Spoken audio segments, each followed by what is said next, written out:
Growing up, having this figurehead, having this stability above me has been incredible. I've been able to explore, understand, slightly carve my own path. She's never dictated what we should do. It's her quiet guidance. It's sometimes never seen, but it's always there. And I think that has allowed me personally to explore and understand, more about who I am and what I have to do. This is your daily dose of all things royal. Professor and author Rory Cormack on secret intelligence and the British royal family. Queen Elizabeth II knew more state secrets than anybody, I reckon, who has ever walked the earth.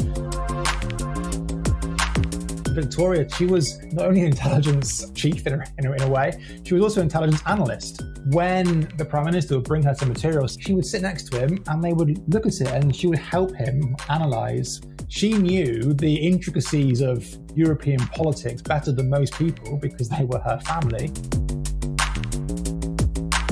The Prime Minister at this point is asking to tap the phone of the monarch. And Vernon Kell, head of MI5, is aghast. He says, no, it is not MI5's job to be rummaging through the dirty knicker drawer of the British establishment.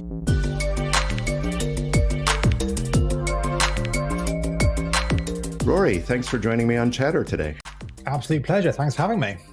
I have you here today explicitly to talk about issues related to the British royal family and intelligence, that intersection that hasn't been explored as much as obviously the government, prime ministers and intelligence, or as much as intelligence perhaps in the United States when it comes to head of state. But it's a rich area and it's got so much fun stuff in it. You've already explored a lot of other intelligence topics in your research and writing career. So what is it that drew you to this area in the first place and then specifically got you focused on the Crown? It was kind of accidental, really. We were writing, my co-author Richard Aldridge and I were writing a different book on prime ministers and intelligence, and we were charting the history of the relationship between 10 Downing Street all the way through until, I can't remember where we stopped. It was back in 2016, and we've had a lot of prime ministers since then. That's right. The update will be difficult.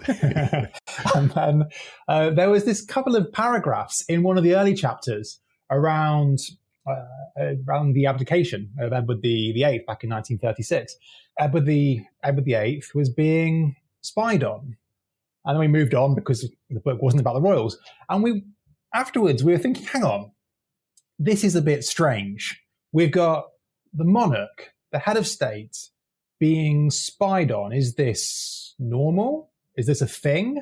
Who gives the authorization here? We realized that the Queen was getting loads of intelligence, and we kind of assumed she'd see cabinet documents or whatever, but she's getting Joint Intelligence Committee weekly updates, copy number 1, no less, of the Joint Intelligence Committee, which is the UK's all-source intelligence assessment body. Copy number 1 went to the Queen. And a bit more digging later, it transpires that Queen Elizabeth II knew more state secrets than anybody, I reckon, who has ever walked the earth. She was a human library of state secrets. She was being given material on a weekly, at least, basis for 70 odd years. Really top secret stuff. And so we went from there, really, and we wanted to know, what did she receive? What did she do with it? There are so many fascinating stories here, and I do want to jump in. It's interesting to me that you have a different foundation just for the kind of the sense of time here, from Victoria moving through the Edwards, the Georges to Elizabeth and now Charles. But there's a deeper history there too. And you've explored this previously also with Queen Elizabeth and her intelligence apparatus.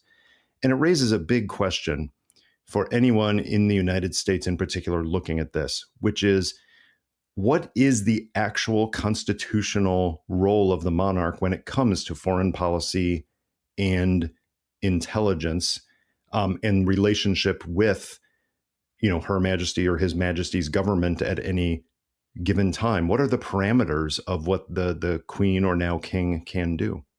Very little formally. And, you say we have a richer knowledge of our own history. But to be honest, all we study at school is a bit of Tudors, Queen Elizabeth I, Henry VIII and his many wives, and then we fast forward to World War II. And that's the British history curriculum. I stand corrected.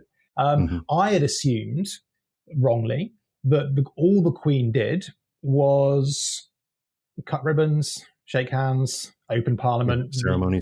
Yeah, exactly. Read a speech that the government had written for her and would never dare to insert any of her own lines in there. That would be constitutionally wrong. And so I'd always assumed that this was the Queen's role. It obviously evolved over time. To put it in its wide historical context, in the Tudor era, the Queen did what she wanted to do, and she ran numerous crazy intelligence organizations. Gradually, though, England's, of course, never had a revolution. We've still got our monarchy, apart from a brief period where we didn't. And to make the monarchy move with the times, the Queen or King has become what's called a constitutional monarch. They've shed their powers of being able to govern, essentially. They've given the powers to the elected prime minister, and then they just sit in the background. Queen Victoria was probably the last monarch who was really overtly meddling, and even she was a constitutional monarch, but she would lament it. Her diaries are wonderful as she's whinging of an evening about having no powers, and then her son has slightly less, and so on and so forth, until Queen Elizabeth II was known for cutting ribbons and being a figurehead to the nation, providing stability is the official role. I think she was very good at it. But what we found was that there is a bit of a role that you're not going to know all of this stuff. You're not going to be a human library of state secrets, have all this knowledge, and then not wield it somehow. So she has no power. She had no power. King Charles has no power. But there's obviously influence there. And we also know that constitutionally, the monarch is allowed to advise, encourage, and warn her prime ministers.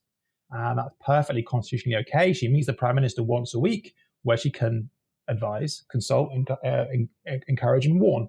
And the intelligence is part of her ammunition in those conversations to say, have you thought of this? You can't say do X or Y, but Queen Elizabeth was famous for raising an eyebrow inquisitively and saying, is that wise, Prime Minister?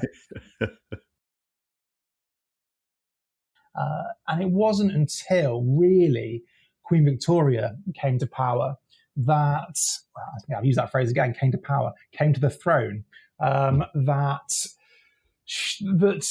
the intelligence services started to be built up again. But even then, we're talking about special branch and which is Britain's undercover political police force, if you like.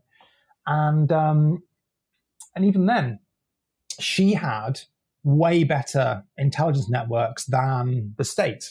She was the head of a network of royal houses. Everyone, her whole family was married to other people around Europe. As she had a web cast very, very widely, and she had much better intelligence than the government. And sometimes she would use that to support the government. Sometimes she would use that to undermine the government and get her own way. And gradually, throughout the 19th century, we see the formal intelligence machinery of states start to grow because, one, they realize they need to protect the monarch from assassinations, and two, because they realize that the monarch's intelligence is way better than state intelligence, and maybe we should be investing in some of this. I mean, it's not until 1909 where what became Britain's intelligence services were actually formally created. So yeah, it's not this 500-year-long success story. There's also the other thing where traditionally Britons didn't like spying and espionage. The public were opposed to this.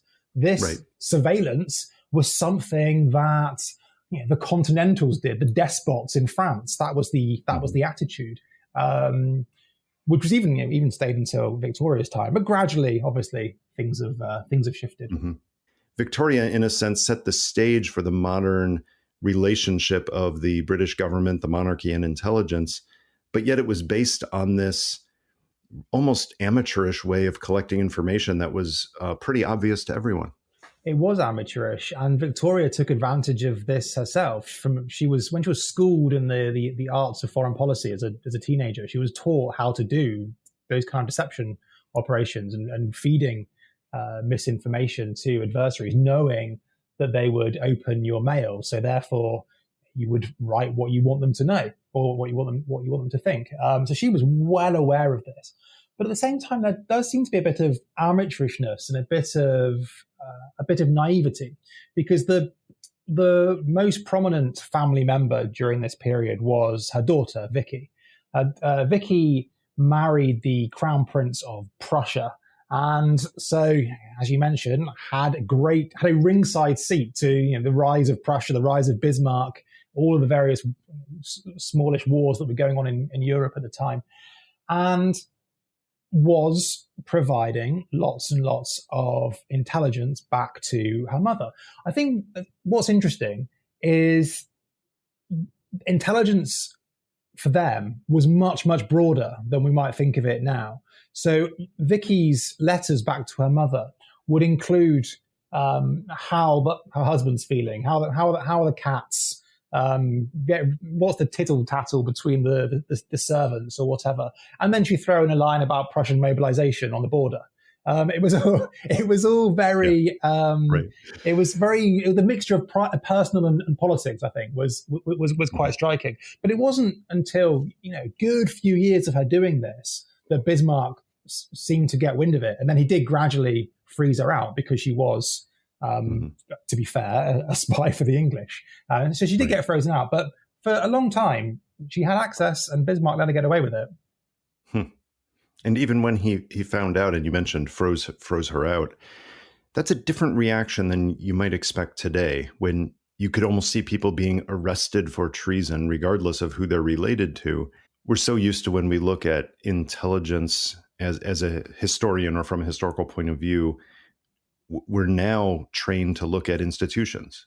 And that's not the way it was in the period we're talking about. It was much more of a informal master of whisperers kind of thing than a bureaucracy, certainly. Yeah, very much so. Let me pick up on something you mentioned a moment ago, I think referring to Elizabeth. You talked about a lot of the intelligence that she was developing having to do with coup proofing. And it takes me back to, one of your books, How to Stage a Coup, which is a fascinating read. And it really informs, I think, the Victoria story as well, is so much of what happened with her, especially later in her reign, when the anarchists started, shooting, bombing, stabbing, or otherwise maiming and killing as many leaders around the world as they could get their hands on. That there was a big push here that the threats to monarchs led to the growth of intelligence. In Elizabeth, it was her personality pushing it, but then with Victoria and afterwards, in many cases, it was the threats to monarchs, not to a prime minister or to the government itself, that spurred the growth of intelligence institutions. Do I have that right?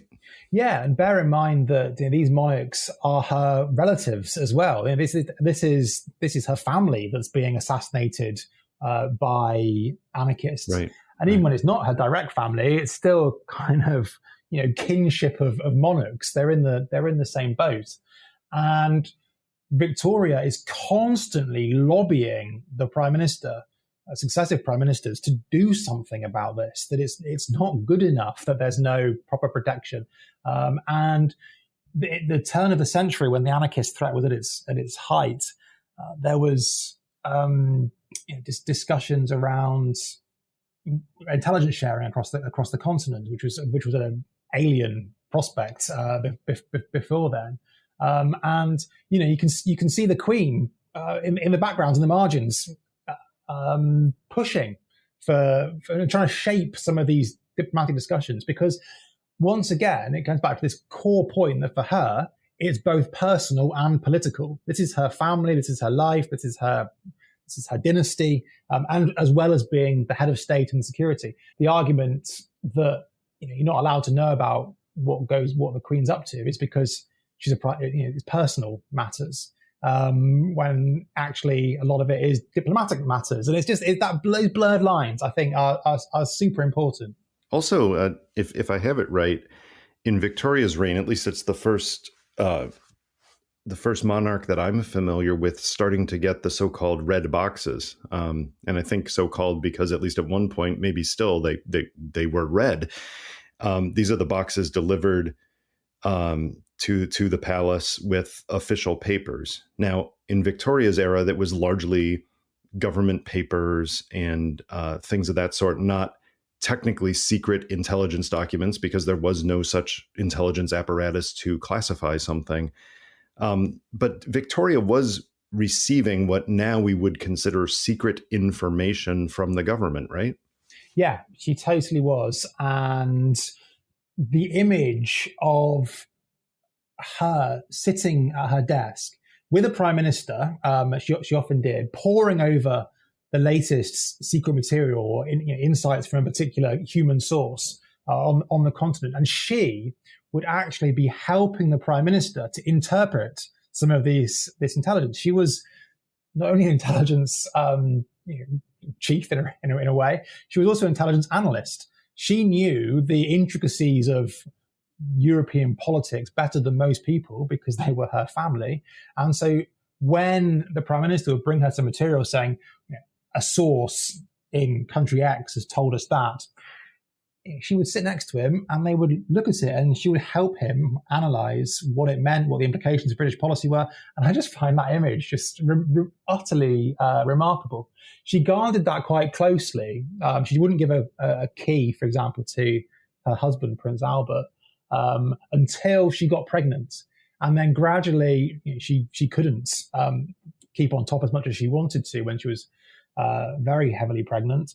And she let him in more and more, and then they became quite a dynamic duo until he died. But initially, she guarded that role very closely. An extension of this is the relationship of the government and intelligence regarding the man who would become Edward VII. And I was surprised to learn that he had no access to secrets as heir apparent. He had no access to secrets or even mundane matters of state, that the government just simply didn't trust him, which is horribly poor for setting up for a good relationship once he has the crown. Talk a little bit about that. Talk about Edward VII and his relationship with intelligence early in the 1900s. Yeah, partly you've got his mother's desire to keep things private. She didn't want to share too widely, but the bottom line is she, like most others, didn't trust him, and she made it quite clear that there were other sons and indeed daughters that she would much preferred to be her heir. But fate is what it is, and he was going to be the king. The problem was he was very open to blackmail. He would, as Prince of Wales, he would be cavorting around Parisian brothels with all sorts of people, potentially spies, agents for hostile parties. They were being followed by undercover French police officers. There were all sorts of problems, and his mother could make some of them go away, but there were also potential for scandal, blackmail, deception operations. Also, he was an intelligence liability. He was also a bit indiscreet. He was a gossip. He'd have his big dinner parties where lots of wine and champagne and port was quaffed, and he'd be banging on about latest stuff. And sometimes that would get back to his mother. So it was for operational reasons, if you like, that he wasn't trusted. And then gradually, he starts to get access to to some stuff, not the juicy stuff, and he gets really grumpy. Show me the good stuff. He thinks, there's the hidden gems somewhere, and he's not being shown them. Show me the good stuff. He shouts at the prime minister, and even when he becomes king, he's adamant that his mother had way more access than he did, which is probably true.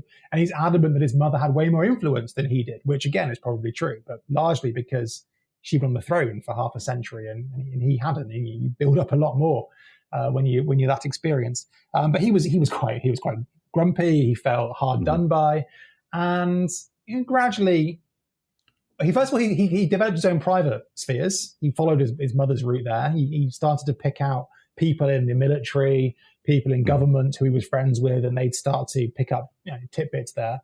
And he did start to prove himself slowly around his relationships with Europeans, particularly the French. He was fluent in French. He was a great Francophile.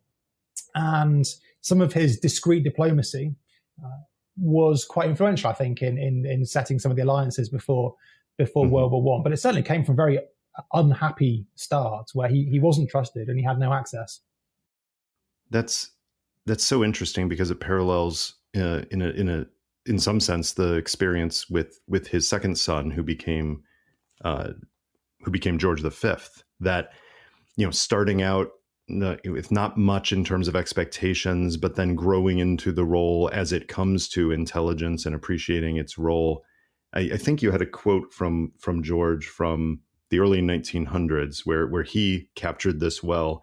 He was comparing German espionage, which he thought was masterfully organized and financed with the British. And his quote was, "Germans suspect that there are English spies everywhere, yet we have no Secret Service funds, or at least they are much smaller than any other state, and our spies are the worst and clumsiest in the world." As a monarch, that's a very damning statement.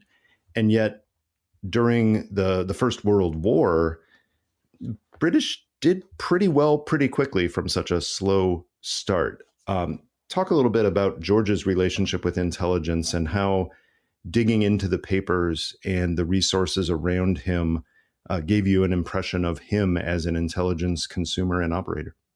Well, I think there's often an assumption maybe that the enemy is more omniscient than is actually the case, and I think that's maybe a timeless issue around intelligence, isn't it? You always assume that whether it's Russia today or whoever, the Chinese today, you always assume that their intelligence services are bigger, more competent, and omnipotent as well as omniscient. And I think George probably fell into that trap a little bit, thinking that the Germans were everywhere. There was, of course, at the time a lot of hysteria around German intelligence in the UK. There was this assumption that there was a German behind every gooseberry bush, that every waiter in London was a German spy, and you had spy writers making a small fortune churning out these spy thrillers, which they always claimed were informed by discussions with friends in government, but were always utterly ridiculous and sensationalist, which whipped the public up into a fervor and was one of the reasons behind the creation of what became MI5 and MI6 in the first place. So I think George falls into that trap a little bit of thinking that the Germans are amazing and the Germans are everywhere. But gradually he becomes a reasonably astute consumer of intelligence. Again, he's being given lots of material. His biggest concern, I think, is a bit closer to home, though. He's really worried about the rise of socialism in the UK and the rise of the anti-monarchist sentiment that tended to bring with it, particularly in the aftermath of the Russian Revolution. And he's starting to gather intelligence with some of his advisors on the mood in the country, and you start to get a bit more kind of domestic surveillance is the wrong word, but just keeping your ear to the ground, having your sources, telling you what's going on, telling you how the common man is feeling, is what are are the Bolsheviks going to arrive in the UK? That was his big concern. And again, it's about self-protection. And I think this is something we forget with monarchs and intelligence is this blurring of private and public. It's about maintaining his own family and potentially even his own life if there's ever going to be a revolution in the UK. So he's particularly interested in that. Well, George V, of course, king at the time, but he died in, if I remember right, 1936, and the troublesome Edward the Eighth is coming in, and I think you noted that his father George had noted some 10 years earlier that he thought that Edward would end up abdicating, which of course he did within a year. Absolutely fascinating to learn, as you mentioned when we started, that he was under surveillance. The heir apparent was literally under surveillance, and then as king was being very closely watched because of some of his issues when it came to trust and security. Walk through those basic issues for the people who aren't familiar with the story and how it affected his relationship with intelligence. There was clearly something about the role of Prince of Wales, because Victoria's son, Edward VII, we discussed, was Prince of Wales and suffered the same fate. And then suddenly, Edward VIII, as he would become, was Prince of Wales, and was also fabulously indiscreet, was a womanizer. He also was sleeping around and opened himself up to various accusations of blackmail. I think at one point he was blackmailed, but the government managed to make it go away, as governments used to be able to do. And they managed to keep one of his indiscretions out of a court case where one of his lovers got shot to death by her husband, I think, and the government scrambled desperately to keep his name out of the papers. So this again is not someone you want necessarily trusted with intelligence. And it starts out as a surveillance operation requested by the king. It's quite low level. It's special branch undercover following his movements because the king is worried that he might be being blackmailed. He leads an exotic social life.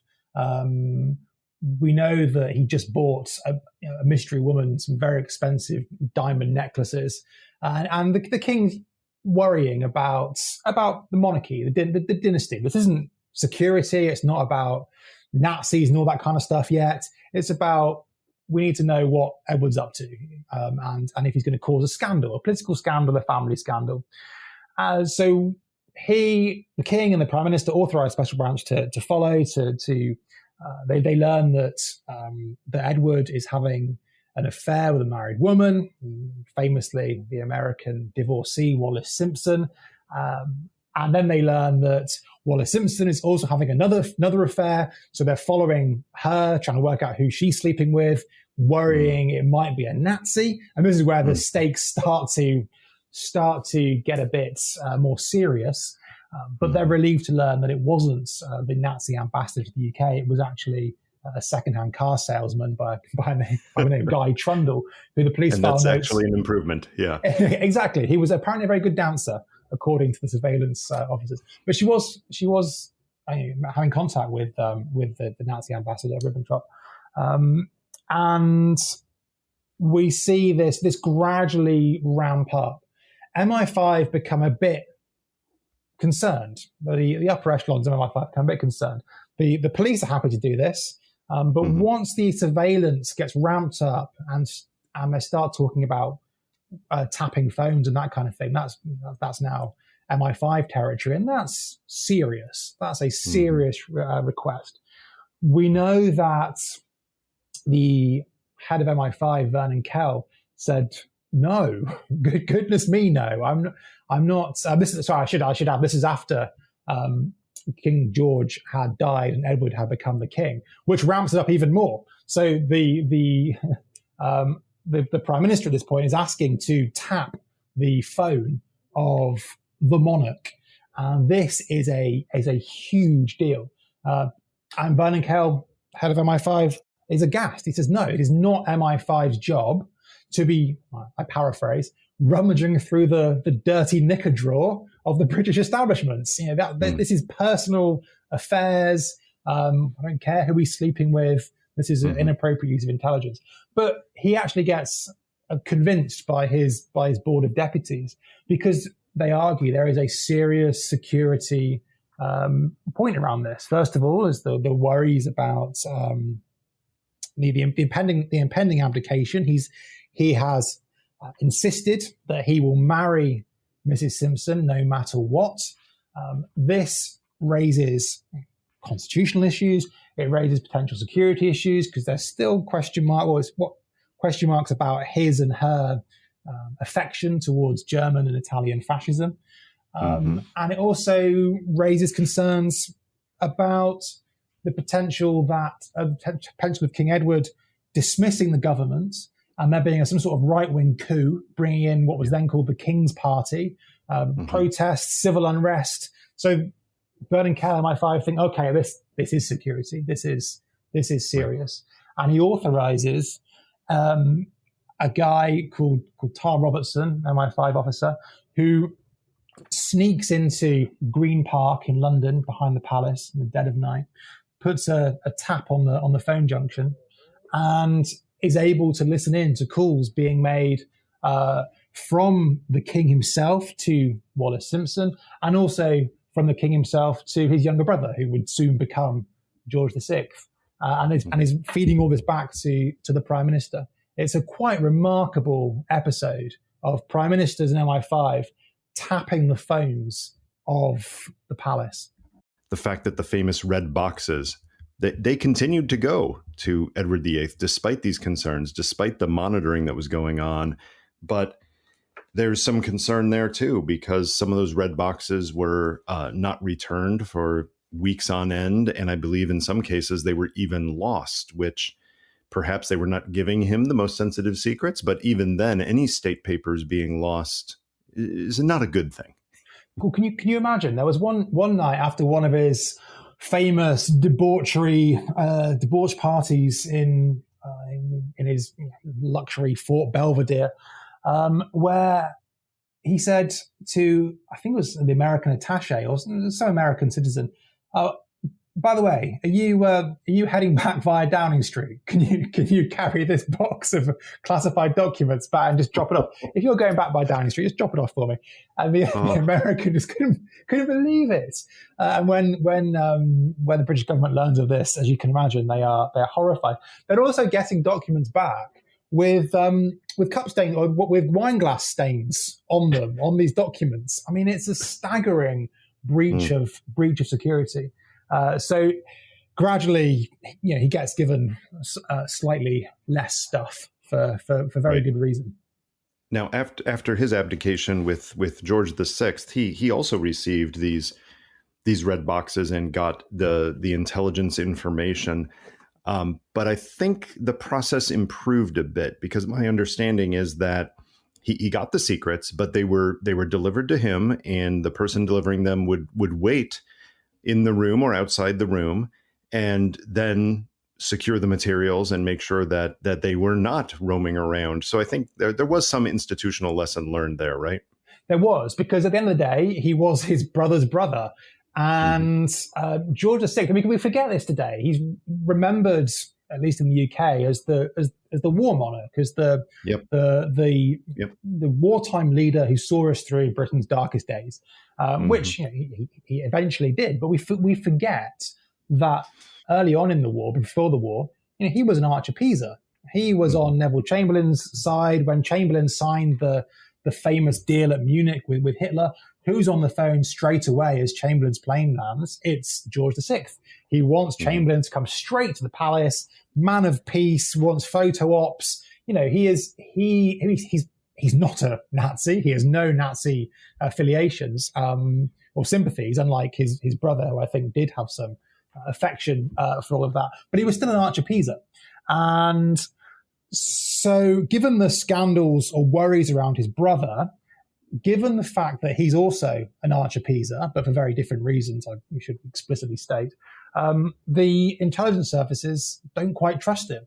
and he has to earn back that trust. So it starts off, as you say, in very carefully controlled briefings where people are standing over him. He reads them, gives them back. But gradually, as the war progresses, he does earn the trust, and then he gets brought in to every secret in the land, even the most sensitive stuff around special operations executive and sabotage behind enemy lines, behind Bletchley Park, all of the intercepted material there, and even the most sensitive stuff around D-Day, in which he even had a role himself. That side of it, I think there's a good track record for some 60 plus years, 70 years of Queen Elizabeth in incorporating intelligence into her strategic thinking in order to play that advisory role to various governments. But there's another side to the crown and intelligence in her reign that's a little more disturbing. And you've studied this case closely. And this is a close friend of her mother, someone who had worked for MI5 during the war, ultimately took a position as the surveyor of King's pictures, essentially an art historian for the royal family. But Anthony Blunt was also a Soviet spy, and Elizabeth knew it. So tell us that story and how that developed and reveals so much about this relationship between the family, the government, and intelligence. It's another one of these just fascinating intrigues that we see all throughout this period, really. And you're right, Anthony Blunt was the royal art historian. Essentially, he worked for her father, he worked for her. He'd worked for MI5 during the Second World War, but was also a Soviet spy. And the official narrative, he was outed, I think, in 1979, 80-ish, and died shortly afterwards. He was one of the famous Cambridge Five. The standard narrative was always, yes, he was a Soviet spy. He stopped in 1945.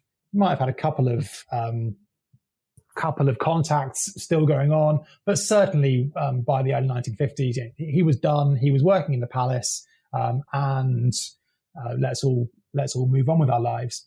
But what we found, looking at some of the very recently declassified archives, was that he carried on being in touch with Soviet intelligence, and after MI5, after he confessed to MI5, that's another question then is, did the Queen know, and how much did the Queen know? Blunt confessed in 1964 after numerous interrogations by MI5, and the Queen knew is the bottom line. She was briefed pretty much straight away, and she knew.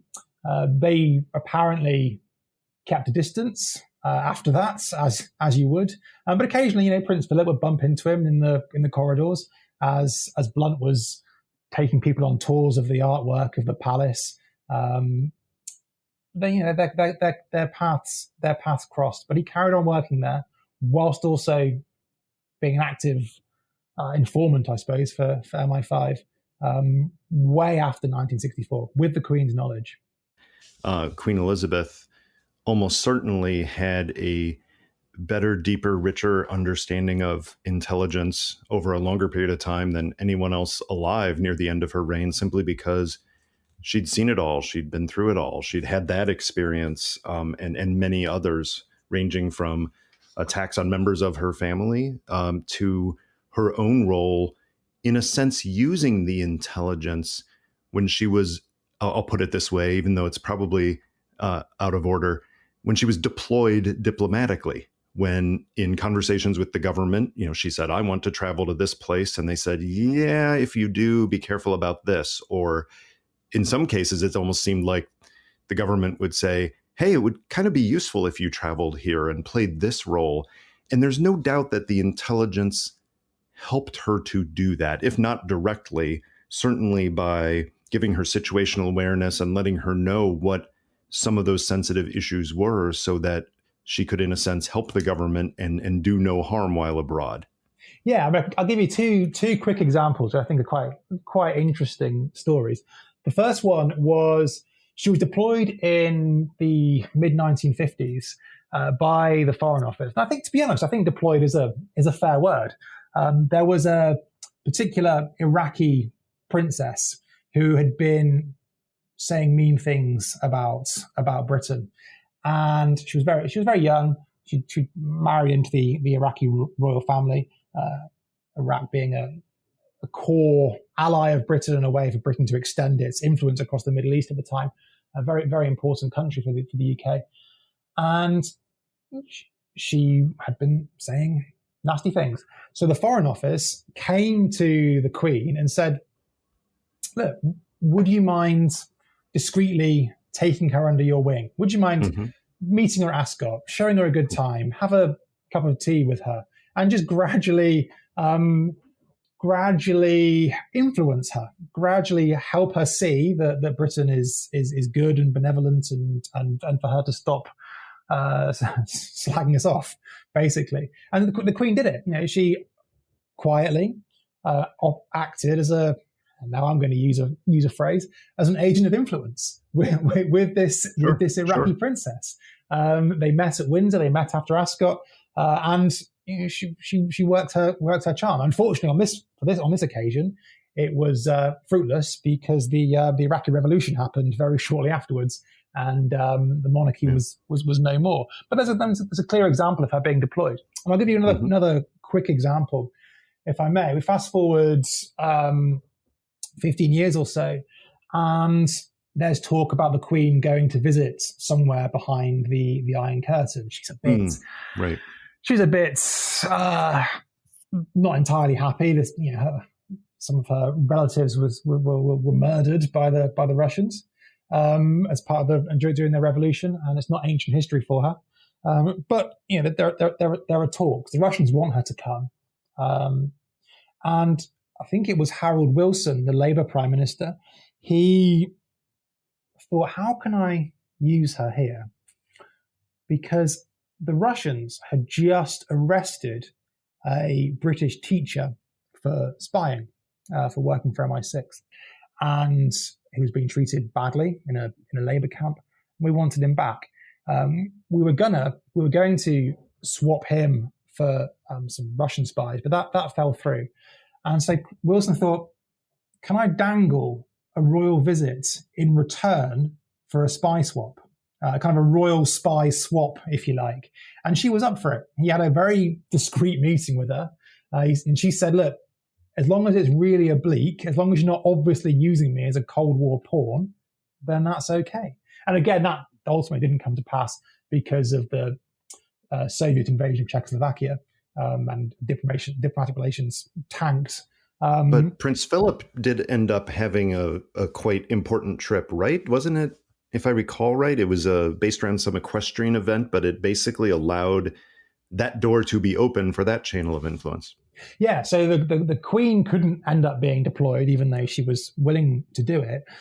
So you then work down how the British hierarchy works. You work down the royal family, and Philip was up for it.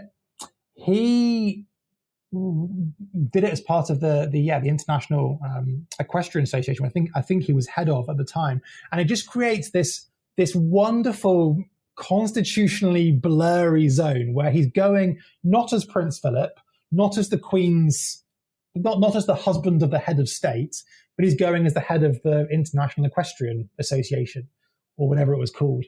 And again, you get this: we're taking advantage of the blurring between the public and the private, and it allows him to go over there. He gets a tour. He visits.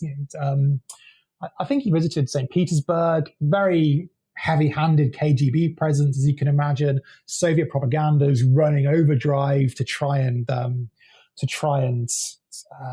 spin certain narratives. I think on one occasion he managed to escape from them, and he was quite pleased with himself. He managed to evade his KGB minders to go and have a little look around somewhere. But yeah, he managed to go out there, and it was a diplomatic coup, even though technically it wasn't diplomacy. But I do want to close with two gentlemen that we haven't discussed yet. And one of them is Charles.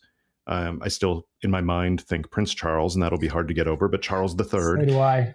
I imagine it's hard for anybody because living memory, there aren't too many people who didn't have decades upon decades upon decades of Prince Charles rolling off their tongue. So first him, and then we'll get to his son.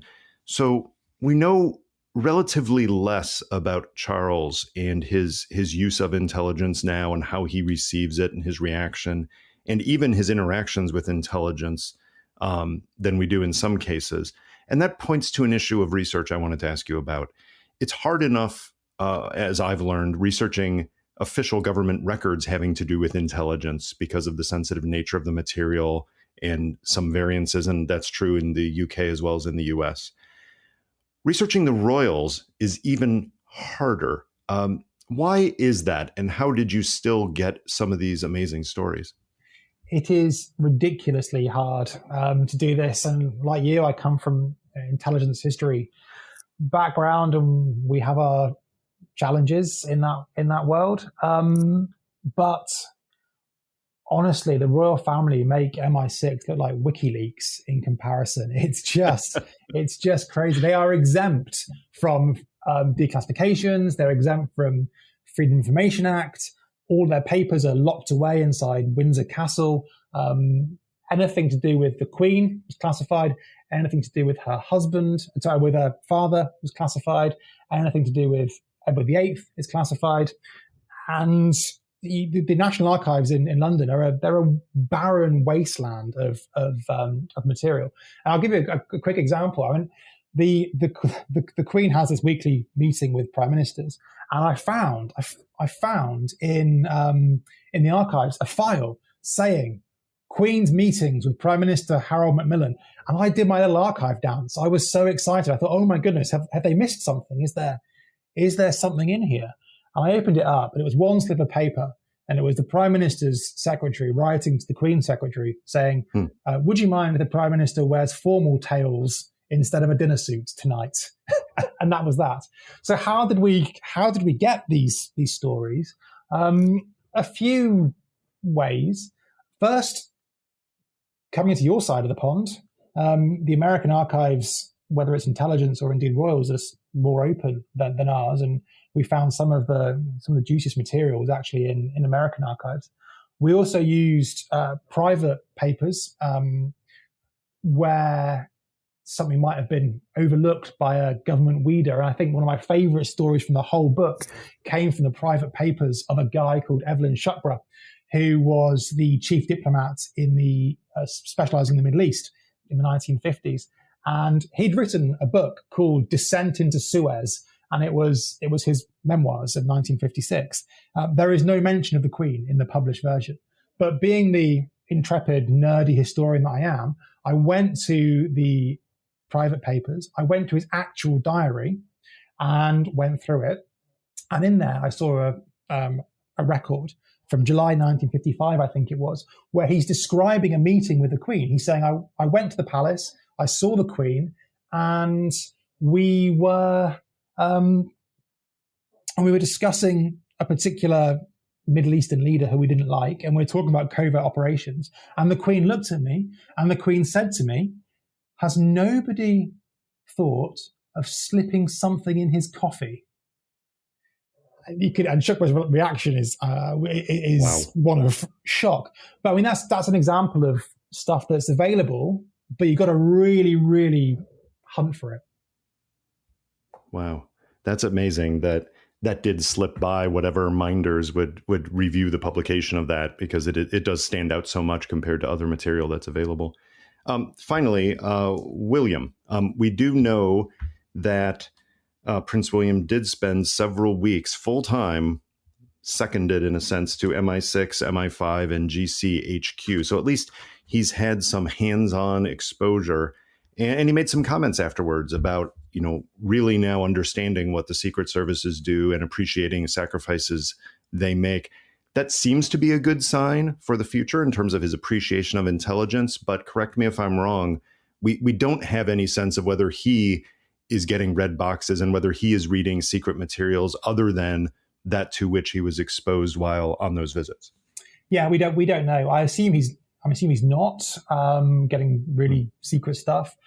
Yeah. It gets to this point of the closeness between the intelligence world and the royals. They ever since Queen Victoria have been intertwined, and Charles was, and I think remains as king, the patron of the intelligence services, and he meets intelligence chiefs regularly. He met them as prince. He'll be doing it now. He gave out awards, secret awards, to intelligence officers who had gone above and beyond. One would assume William at some point might inherit that particular role. So they're clearly very interested in the secret world. They clearly have an appreciation of the secret world. And if they're receiving material, I think that's a good thing, because as you've written about, you don't want a consumer who's receiving stuff but doesn't understand the strengths, weaknesses, limitations of what intelligence can achieve. God bless you, darling Mama. You remain forever in our hearts and prayers.